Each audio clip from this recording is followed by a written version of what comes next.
Hello students, कैसे हो आप सब। उम्मीद करता हूं आप और आपकी जो स्टडी है वो बहुत अच्छी चल रही है। आज की वीडियो में हम सेट्स के अंदर मिसलेनियस एक्सरसाइज के क्वेश्चन नंबर 6 को जो है वो डिस्कस करने वाले हैं। अब आप में से कुछ बच्चों को कंफ्यूजन होगी कि ये जो 6th क्वेश्चन है ये हमारी एनसीईआरटी में तो कोई और है, आपने यहाँ पर कोई और क्वेश्चन लिखा हुआ है। तो आपकी नॉलेज के लिए बता दूँ कि एनसीईआरटी में से मिसलेनियस एक्सरसाइज में से कुछ क्वेश्चंस डिलीट हुए हैं नई एनसीईआरटी में से। बट आपको किसी भी तरह की घबराने की जरूरत नहीं है। अगर आपके पास पुरानी एनसीईआरटी है तो ये 8th क्वेश्चन है, और अगर आपके पास नई एनसीईआरटी है तो ये 6th क्वेश्चन है। और ये जो क्वेश्चन है इसके बेसिकली 2 पार्ट्स हैं, ये बहुत इंपॉर्टेंट है। और जितना भी अभी तक हमने बेसिक की है तो मैं आपको पहले ही बता दूं, यहाँ पर ना मेनली ये सबसेट वाला कंसेप्ट और कुछ ऑब्जर्वेशंस ये आपको बहुत हेल्प करने वाली है। मैंने पहले से ही लिखा हुआ है, ये हमने सबसेट के अंदर एक्सरसाइज 1.3 में पढ़ा था कि ये मिसलेनियस एक्सरसाइज में हमें हेल्प करेगा। तो ये जो क्वेश्चन है ये एग्जाम पॉइंट ऑफ व्यू से बहुत इंपॉर्टेंट है, इसलिए इसको आपने बहुत ध्यान से करना है। और इसके जितने भी पहले क्वेश्चंस हैं वो आपको लास्ट वीडियोस में डिस्कस करवा चुका हूँ। इन सभी वीडियोस का लिंक आपको नीचे डिस्क्रिप्शन बॉक्स में प्लेलिस्ट मिल जाएगी, वहाँ पर जाके आप चेकआउट कर सकते हो। तो एक अच्छे मन से, एक पॉजिटिव मन से आज की वीडियो को शुरू करते हैं। अब देखो, ये इसका फर्स्ट पार्ट है कि हमें ये शो करना है A is equal to A intersection B union A minus B। तो ये क्वेश्चन ना, इस क्वेश्चन को मैं आपको टोटली 2 डिफरेंट मेथड से करवाऊंगा, ठीक है। अब दोनों जो मेथड हैं उनके अपने अपने ड्रॉबैक्स हैं, अपने अपने बेनिफिट्स भी हैं। आपको जो अच्छा लगे आप उसी मेथड से कर सकते हो, कोई भी ऐसा कंपलसरी नहीं है कि आपको कौन सा मेथड करना है। तो एक मेथड मैं आपको पहले बता दूं, थोड़ा सा ब्रीफिंग कर दूं। एक मेथड थोड़ा सा लेंथी है बट वो इजी है, वो कंसेप्ट हम अभी तक काफ़ी क्वेश्चंस में यूज़ कर चुके हैं, ठीक है। और एक मेथड जो है वो शॉर्ट है बट वो थोड़ा सा ट्रिकी है, मतलब वो आपको सोचना पड़ेगा कि ऐसा होगा तो क्या, मतलब वो थोड़ा सा सोचना पड़ेगा, बट वो शॉर्टकट है। तो सबसे पहले फर्स्ट मेथड की बात करें। अब देखो, ये जो फर्स्ट मेथड है इसमें ना हम वो मतलब अप्रोच यूज़ करेंगे जो हम अभी तक करते आए हैं। अगर कोई भी 2 सेट्स को, ये 2 एक सेट है, ये भी एक सेट है, अगर हमें इसको ये मतलब कि इक्वल प्रूव करवाना है तो हम इस पैटर्न को फॉलो करेंगे। पहले इसको इसका सबसेट बनाएंगे, फिर इसको इसका सबसेट बनाएंगे। तो वही पैटर्न हम यहाँ पर फॉलो करने वाले हैं। थोड़ा सा लेंथी हो सकता है बट ये सब कुछ हम पहले कर चुके हैं। तो ऐसा करते हैं, सबसे पहले आपको लिख के दिखा देता हूँ। अब देखो, ये मैंने आपके लिखा कि इसको हमें प्रूव करना है, तो सबसे पहले हम A को इसका सबसेट बनाने की कोशिश करेंगे। अब उसके लिए हम क्या करेंगे, let x belongs to A।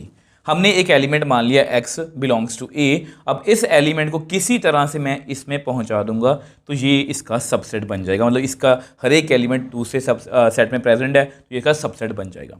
अब देखो, यहाँ पर x बिलोंग्स टू A है। अब आपको ना डेफिनेशंस जो हैं वो अपनी क्लियर होनी चाहिए कि यूनियन का मतलब क्या होता है और इंटरसेक्शन का और डिफरेंस का, ये सब कुछ आपको क्लियर होना चाहिए। ये हम बेसिक्स वाली वीडियो में कर चुके हैं।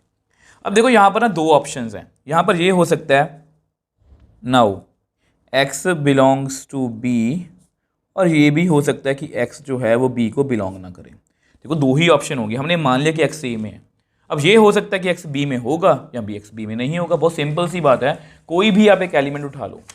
जैसे अगर हम इसकी बात करें कि मान लो B में ना ये को 3 4 है, ठीक है। अब या तो मतलब कि कोई एलिमेंट है, मान लो देखो, मान लो अगर मैंने 3 ले लिया, 3 इसको बिलोंग कर रहा है, 5 ले लिया इसको बिलोंग नहीं कर रहा, मतलब 2 ही ऑप्शंस होंगी कि या तो x B को बिलोंग करेगा या नहीं करेगा।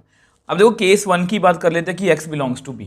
देखो, मैं काफ़ी डिटेल में लिख रहा हूँ क्योंकि ना ये क्वेश्चंस है जो भी क्वेश्चंस है ना ऐसे, ये बहुत कंफ्यूजिंग होते हैं, ठीक है। मैं जस्ट इसलिए लिख रहा हूँ इतना ताकि आपको वो समझ में आए, ठीक है। हर एक टीचर की डिफरेंट अप्रोच हो सकती है इन क्वेश्चंस को लेके। तो x बिलोंग्स टू B हमने क्या पहला केस मान लिया। Now x belongs to A को तो बिलोंग कर ही रहा है, and x belongs to B, x B को भी बिलोंग कर रहा है। अब ये किसकी डेफिनेशन है, which implies x belongs to A intersection B। x A में भी है एंड x B में भी है, तो इसका मतलब x जो है ये देखो एंड इंटरसेक्शन में चला गया। अब देखो, हमारा जो x है वो यहाँ पर इंटरसेक्शन में चला गया, ठीक है। अब आगे चलते हैं, अब केस 2 की बात करते हैं। अब देखो, यहाँ मैंने लिखा है x does not belong to B। अब आपको पता है now x belongs to A and x does not belong to B। तो ये किसकी डेफिनेशन है, अरे ये तो डेफिनेशन है A माइनस B की। देखो ध्यान से, x belongs to A and x does not, जो पीछे होता है उसको बिलोंग नहीं करता, तो ये इसकी डेफिनेशन है। अब ध्यान से देखो, हमारे पास 2 ऑप्शंस आई हैं, ठीक है, इसको नंबर दे देता हूँ 1 and 2। फ्रॉम 1 and 2 यहाँ पर ये हो रहा है कि ईदर x बिलोंग कर रहा है ए इंटरसेक्शन बी को और x बिलोंग कर रहा है a माइनस बी को। देखो हमने a से स्टार्ट किया था, वो अगर b में चला गया तो वो इसको बिलोंग करेगा, अगर वो b में नहीं गया तो वो इसको बिलोंग करेगा। हमारे पास दो ही ऑप्शन है, x इसी मतलब कि इसको बिलोंग कर रहा है या x इसको बिलोंग कर रहा है। अब ये किसकी डेफिनेशन है, अगर दो सेट्स के बीच में और होगा तो वो यूनियन है। तो which implies x belongs to a intersection b, इस सेट को बिलोंग कर रहा है या वो a माइनस बी को बिलोंग कर रहा है। तो पहुंच गए ना हम वहीं पर, ठीक है। तो therefore every element of A is present in A intersection B union A minus B. Therefore, A is subset of A intersection B union A minus B. तो इस तरह से हमने पहले पार्ट को प्रूव कर लिया। इसको नंबर 3 दे दो, 1 2 हम दे चुके हैं, ठीक है। अब इसका मतलब ये इसका सबसेट है। हम इससे उल्टा चलेंगे, इसको इसका सबसेट बनाना है वो हम नेक्स्ट पेज पे कर लेते हैं। अब देखो ये सेकंड पार्ट है, ठीक है। अब हमें इसको जो है इसका सबसेट बनाना है, तो ये बहुत ईजी है। तो एक एलिमेंट ले लेते हैं, let y belongs to a intersection b union a minus b।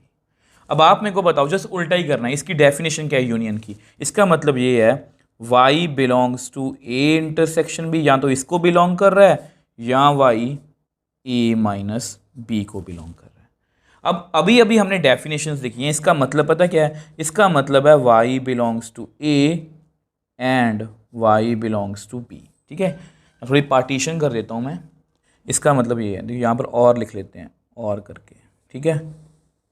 तो y belongs to a and y belongs to b, यही डेफिनेशन है। इसका मतलब क्या है, y belongs to a and y does not belong to b, ठीक है। अब दोनों सिचुएशन में हमें क्या चाहिए, हमें a में जाना है, तो y बिलोंग्स टू a, ये लिख सकता हूं, which implies y belongs to a। तो यहां पर इसका मतलब क्या हुआ कि चाहे ये सिचुएशन हो चाहे ये वाली सिचुएशन हो, हमेशा y यहां से a में पहुंच जाएगा। Therefore every element of A intersection B union A minus B is present in A. Therefore, ये जो सेट है A intersection B union A minus B is a subset of A, ठीक है, is a subset of A। इसको आप number 4 दे दो, from third and fourth, from third and fourth. अब देखो थर्ड ये है, फोर्थ ये है, ये दोनों एक दूसरे सबसेट हैं। इसका मतलब A is equal to A intersection B union A minus B। तो इस तरह से हमने इसको जो है वो प्रूव कर दिया। देखो इसमें ना हमने एक जानी पहचानी मगर टेक्निक यूज़ की जो हम सेट्स में नॉर्मली करते हैं। मैंने पहले A में अब एलिमेंट मान लिया, अब A में है, अब हो सकता है वो B में ना हो सकता है वो B में ना हो। अगर वो B में होगा तो वो इंटरसेक्शन में, अगर वो B में नहीं होगा तो वो इसमें है। तो मतलब A से हम यहाँ पर पहुँच गए। ये आपके सामने है, अगर Y इसमें है तो Y या तो इसमें है या इसमें है, अगर Y इसमें है तो वो A में आ गया, अगर Y इसमें है तो भी वो A में आ गया। हर हालत में Y A मतलब A में आ रहा है, मतलब इसका हर एक एलिमेंट इसमें है, मतलब वो इसका सबसेट बन गया। तो इस तरह से हमने इसको प्रूव कर लिया। अब ये जो मेथड है थोड़ा सा लेंथी लग सकता है आपको, कुछ बच्चों को लेंथी लग सकता है, बट कुछ बच्चे इसमें कंफर्टेबल होते हैं। और मैं भी ये समझता हूँ कि अगर आपको कोई बात समझ में आई हुई है तो उसकी लेंथ पे मत जाओ, क्योंकि अगर आपको पेपर में क्वेश्चन आता है वो चाहे 2 पेज का है, आप उसको 5 मिनट में लिख दोगे। बट अगर आपको क्वेश्चन नहीं आता, चाहे वो 2 लाइन का ही क्वेश्चन हो, जैसे MCQ ले लो, अगर आपको MCQ नहीं आता, चाहे हमें एक टिक लगानी है कि कौन सी ऑप्शन है, बट वो आपसे अगर नहीं आता तो आपसे वो नहीं होगा। बट फिर भी इसका एक अनदर मेथड भी है, मैं आपको वो भी बता देता हूँ। अब देखो इसके सेकंड मेथड की भी बात करते हैं। अब जो सेकंड मेथड है ना, ये उसी तरह से है। अगर आपने 1.5 मतलब ये चैप्टर पूरा मेरे से करना, तो 1.5 में ध्यान से देखो, ऐसा ही मैं झूठ नहीं बोल रहा, मैंने कुछ आपको बताया था इंपॉर्टेंट इन्फॉर्मेशन करके, ठीक है। Every element of A does not belongs to A, क्योंकि ये पता था हमें कि ए का कोई भी एलिमेंट ए कॉम्प्लीमेंट को बिलोंग नहीं करेगा और ए कॉम्प्लीमेंट का एलिमेंट ए को बिलोंग नहीं करेगा। यहाँ पर देखो मैंने कुछ लिखा हुआ है कि ए माइनस बी का मतलब होता है ए इंटरसेक्शन बी कॉम्प्लीमेंट। ये एनसीईआरटी में नहीं है, मैंने आपको बताया था, बट आपको ये क्वेश्चंस में हेल्प कर सकता है और यहाँ पर हम उसी का यूज़ करेंगे क्योंकि ये मेथड शॉर्टकट है। देखो इसको कैसे लिखेंगे, ए माइनस बी का मतलब क्या होता है कि एक्स ए को बिलोंग करता है एंड एक्स बी को बिलोंग नहीं करता, इसका मतलब यही होता है ना। और मैंने आपको बताया कि अगर कोई एलिमेंट बी में नहीं है तो वो पक्का बी कॉम्प्लीमेंट में होगा। और ये किसकी डेफिनेशन है, x belongs to A and B, मतलब ये लिख सकते हैं, इसको डायग्राम से भी समझ सकते हो। ए माइनस बी मतलब ए का वो पार्ट जो बी का हिस्सा नहीं है, तो ये वाला होगा ना ए माइनस बी, तो ए इंटरसेक्शन बी कॉम्प्लीमेंट, इसको भी समझ के देख लो। ए को हम कहाँ पर शेड करेंगे, यहाँ पर, ठीक है। और बी कॉम्प्लीमेंट को कहाँ पर शेड करेंगे, अगर मुझे बी कॉम्प्लीमेंट दिखाना हो, ये ए है या बी है, तो सारा बाहर का शेड, ठीक है, ये सारा इसको छोड़ के, तो कॉमन क्या हुआ, कॉमन ये वाला हिस्सा हुआ। और ये क्या है, बेसिकली ए माइनस बी, ठीक है। वैसे इसकी एक्सप्लेनेशन मैं अच्छे से आपको बेसिक्स वाली वीडियो में देख चुका हूँ, आप वहाँ पर जाके चेकआउट कर सकते हो। अब आपको पता है इसको हमें शॉर्टकट मेथड से करना है, मतलब कुछ प्रॉपर्टीज़ की हम हेल्प लेंगे। वी नो, हम यहाँ पर लिखेंगे वी नो, वो मैंने आपको समझा दिया क्योंकि ये क्वेश्चन आपको शॉर्टकट मेथड से भी आना चाहिए। हम इसको ऐसे लिख सकते हैं, ठीक है।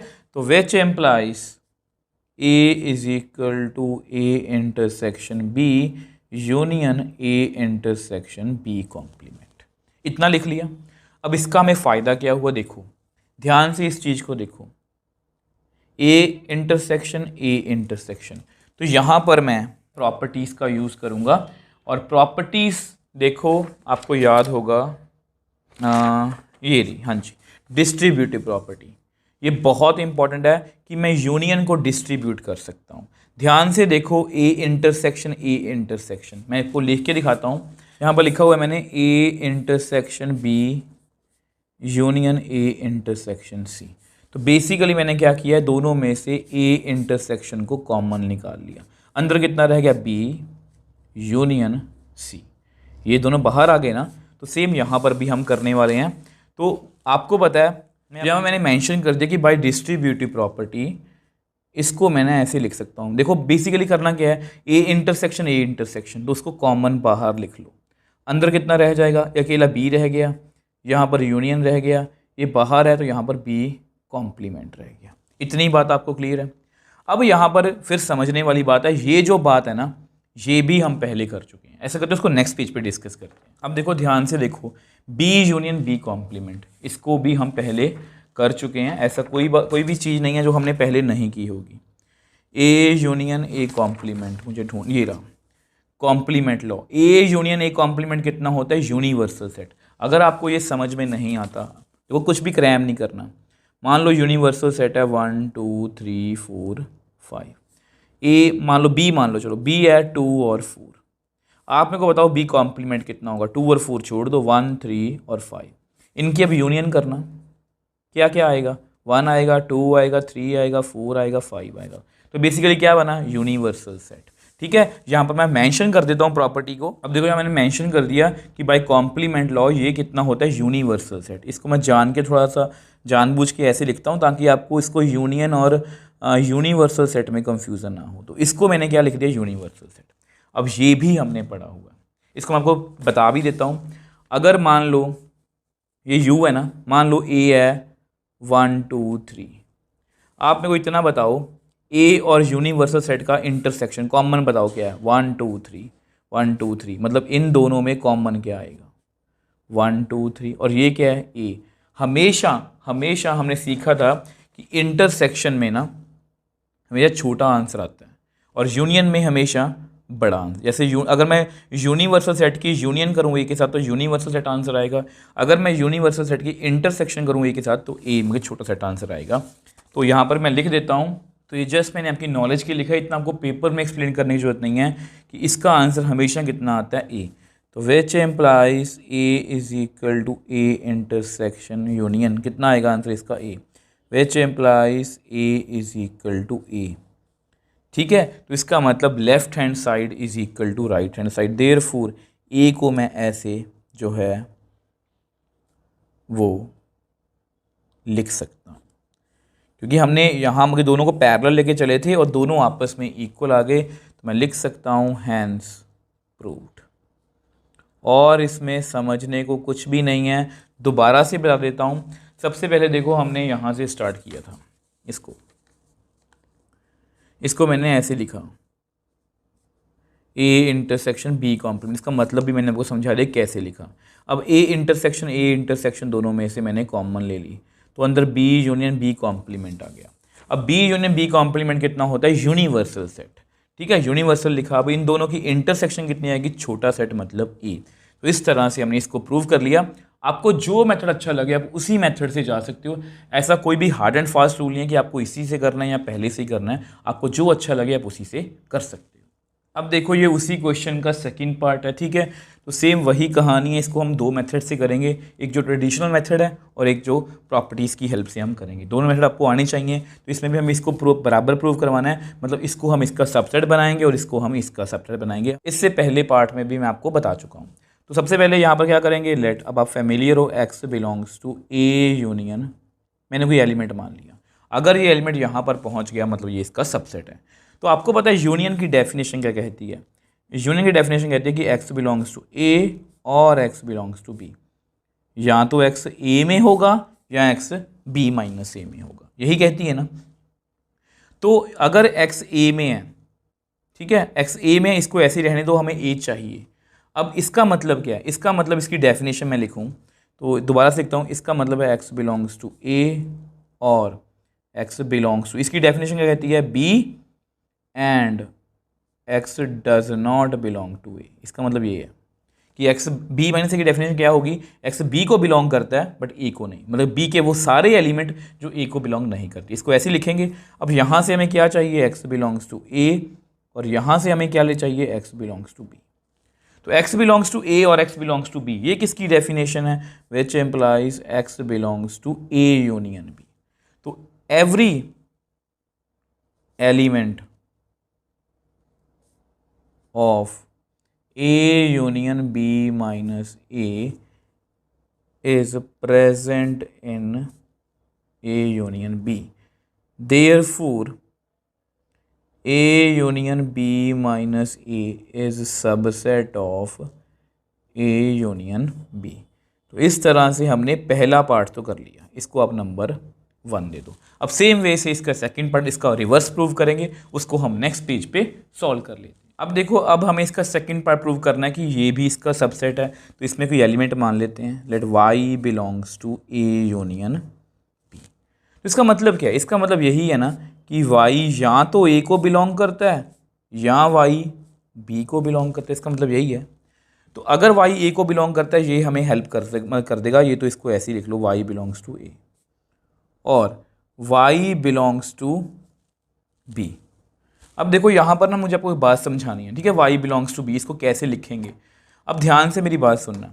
अब यहाँ पर ना दो केस हो सकते हैं, या तो वाई ए को बिलोंग करता होगा या वाई ए को बिलोंग नहीं करता होगा, आप ये मानते हो, ठीक है।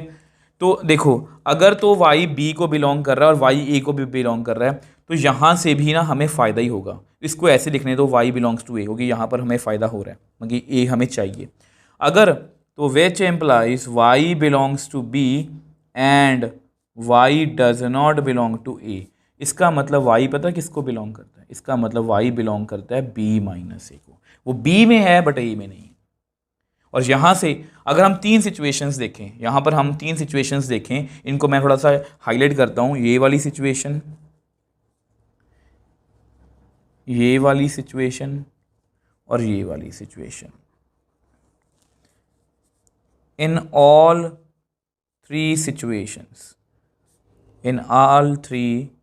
situations, we get, हमें क्या मिला, हमें मिला y belongs to A, y belongs to A, y belongs to B minus A। तो इनमें से चाहे कोई भी कंडीशन आ जाए, in all three conditions we get y belongs to a, तो विच एम्प्लाइज y, पक्की बात है अगर वो a में है ना तो वो उसकी यूनियन में पक्का होगा। अगर y b माइनस ए में है ना तो वो उसकी यूनियन में पक्का होगा। देखो मैं हमेशा बोलता हूँ, देखो अगर x जो है वो a को बिलोंग कर रहा है तो वो उसकी यूनियन में जाएगा किसी भी सेट के साथ। अगर x b को बिलोंग कर रहा है तो भी वो यूनियन में जाएगा। तो अगर y इसको बिलोंग कर रहा है तो भी वो यूनियन में जाएगा। अगर y a को बिलोंग कर रहा है तो भी वो इस यूनियन में जाएगा। मतलब therefore every element of a union b is present in A union B minus A. So therefore A union B is a subset of A union B minus A. इसको आप नंबर 2 दे दो, ठीक है। तो from 1 and 2, तो इस तरह से देखो A यूनियन B माइनस ए की वैल्यू किसके इक्वल आ गई, A यूनियन B की फ्रॉम 1 एंड 2 करके, ठीक है। देखो इसमें समझने वाली बात क्या थी, मैंने पहले ना इसमें मान लिया, ठीक है, कि x इसमें है। तो अगर x इसमें है तो वो A में होगा या B माइनस ए में होगा। तो A में है तो भी वो यूनियन में आ गया। अगर वो B माइनस ए में है, B माइनस ए की डेफिनेशन क्या है कि x belongs to B and x does not belong to A, मतलब वो B में है ना तो भी वो यूनियन में आ गया। दोनों केसेस में वो यूनियन में आ गया, मतलब वो इसका सबसेट है। यहाँ पर थोड़ी सी दिक्कत थी, यहाँ पर ये ना कुछ बच्चे ये बोलते हैं कि y बिलोंग्स टू A और y बिलोंग्स टू B। अगर y B को बिलोंग करता है तो y B माइनस ए को भी बिलोंग करेगा, ये गलत है। इसलिए मैंने आपको यहाँ पर एक्सप्लेन किया, मैं को समझा देता हूँ मैं क्या कहना चाह रहा हूँ। ये आपका B है, ये आपका A है, ठीक है। अब आप मेरे को बताओ B माइनस ए कितना आएगा। B में से मुझे A को माइनस करना है, मतलब 2 रिमूव हो जाएगा, मतलब कितना आंसर आएगा 4, ठीक है। अब B में तो 2 भी है, अब 2 बिलोंग्स टू B है, बट 2 जो है does not belong to B minus A, ठीक है। समझ गए मेरी बात, मैं क्या कहना चाह रहा हूँ। तो ये वाला पॉइंट मैंने इसलिए आपको एक्सप्लेन किया है कि y अगर देखो y अगर A को बिलोंग करता है फिर तो वो यूनियन में चला गया, और अगर ये सिचुएशन है कि y जो है वो B को बिलोंग करता है, और यहाँ पर दो सिचुएशन मैंने मानी है, अगर तो y A को बिलोंग करता है फिर तो वो इसी में आ गए, अगर वो y A को बिलोंग नहीं करता तो इसका मतलब वो B माइनस ए में आ गया। तो हमारे पास 3 सिचुएशंस आई हैं, ये वाली और ये वाली। अगर वो A में है तो भी वो यूनियन में आया, अगर वो B माइनस ए में तो भी वो यूनियन में आया, मतलब इसका हर एक एलिमेंट इसमें है तो इसका सबसेट है। तो इस तरह से हमने इसको एक दूसरे के इक्वल प्रूव कर दिया, और ये थी हमारी थोड़ी सी लेंथी अप्रोच बट ट्रेडिशनल, मतलब इसको हम नॉर्मली यूज़ करते रहते हैं और ये बहुत इंपॉर्टेंट है, ये आपको आनी चाहिए। ऐसा नहीं बोल रहा कि इसको नहीं करना हमें, ठीक है। अब सेम वैसे इसका शॉर्टकट भी देख लेते हैं। अब देखो इसका हम शॉर्टकट मेथड यूज़ करने वाले हैं जिसमें हम प्रॉपर्टीज़ का यूज़ करेंगे, और फिर से वही प्रॉपर्टी है जो मैंने आपको पहले भी बताई थी, A minus B is equal to A intersection B complement. ये काम कैसे करता है ये सब कुछ मैं आपको लास्ट पार्ट में समझा चुका हूँ कि x belongs to A, x does not belong to B, तो A माइनस बी का मतलब यही होता है। तो यहाँ पर भी मैं आपको बता देता हूँ एक बार कि x belongs to B minus A का मतलब क्या है कि x बिलोंग करता है B को and x does not belong to A, और अगर x B को बिलोंग करता है एंड x अगर A में नहीं है तो x पक्का एक कॉम्प्लीमेंट में है। तो ये किसकी डेफिनेशन है, B इंटरसेक्शन A कॉम्प्लीमेंट की। तो मैं वही लिखूंगा, ठीक है, वी नो। बस आपने इस बात का ध्यान रखना है, इसको याद ही कर लो कि B लिख लो माइनस की जगह इंटरसेक्शन, और जो उसके साथ सेट है उसके ऊपर कॉम्प्लीमेंट। तो इसको फिल करते हैं, तो which implies A union B intersection A complement is equal to A union B, ठीक है। अब फिर से मैं यहाँ पर डिस्ट्रीब्यूटिव प्रॉपर्टी का जो है वो यूज़ करूँगा, ठीक है, कुछ इस तरह से। ए यूनियन को मैं मल्टीप्लाई करूँगा, इसको ऐसे पढ़ा करो हमेशा, ठीक है। यूजिंग डिस्ट्रीब्यूटिव प्रॉपर्टी, तो मैं क्या करूँगा, ए यूनियन को ना मल्टीप्लाई करो बी से, A union B, A union को मल्टीप्लाई करो ए इंट कॉम्प्लीमेंट से, बीच में क्या रह गया, इंटरसेक्शन। इसको ऐसे हमेशा पढ़ा करो कि मुझे ए यूनियन को बी के साथ लिखना है, मुझे ए यूनियन को ए इंटरसेक्शन के साथ लिखना है, सॉरी ए कॉम्प्लीमेंट के साथ लिखना है, बीच में इंटरसेक्शन आ गया, ठीक है, is equal to A union B. तो ए यूनियन बी इंटरसेक्शन, ठीक है। अब आपको पता है इसका मतलब क्या होता है, इसका मतलब होता है ए यूनियन ए कॉम्प्लीमेंट का यूनिवर्सल सेट। ठीक है, इसके बारे में मैं लास्ट पार्ट में भी आपको बता चुका हूँ कि ये प्रॉपर्टी है हमारी कि अगर हम ए यूनियन ए कॉम्प्लीमेंट करें तो यूनिवर्सल सेट ही हमेशा आता है। और इसको मैंने आपको समझाया भी था एग्जांपल की हेल्प से कि ये देखो कि अगर बी कोई सेट है 2 4 तो बी कॉम्प्लीमेंट 1 3 5 होगा। अगर इनकी मैं यूनियन करूँ इकट्ठे की तो ये यूनिवर्सल सेट के ही इक्वल ही आएगा। इसको हम बोलते हैं कॉम्प्लीमेंट लॉ। तो मैं लिख देता हूँ by complement law A union A complement कितना होगा, यूनिवर्सल सेट। ठीक है, तो सेम वही कहानी हम बार बार रिपीट कर रहे हैं। तो A union B intersection universal set आ गया।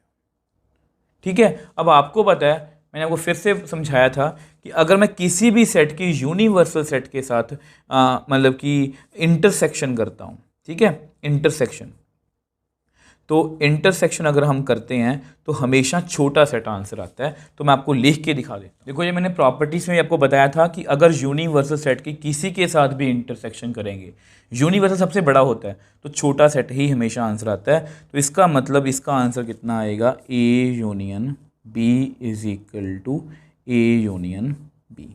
अगर आपको दिक्कत हो रही है इसको डाइजेस्ट करने में, आपको करके दिखा देता हूँ, आप एग्जाम्पल लेके देख लिया करो।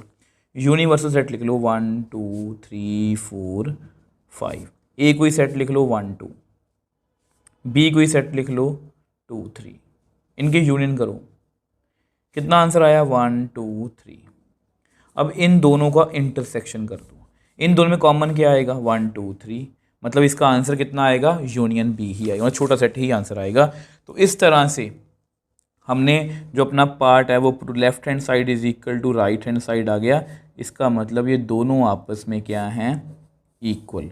तो इसलिए इस तरह से हमने इसको बहुत ईजिली, बहुत शॉर्टकट तरीके से मतलब कि इसको जो है वो फाइंड या प्रूव जो है वो कर दिया।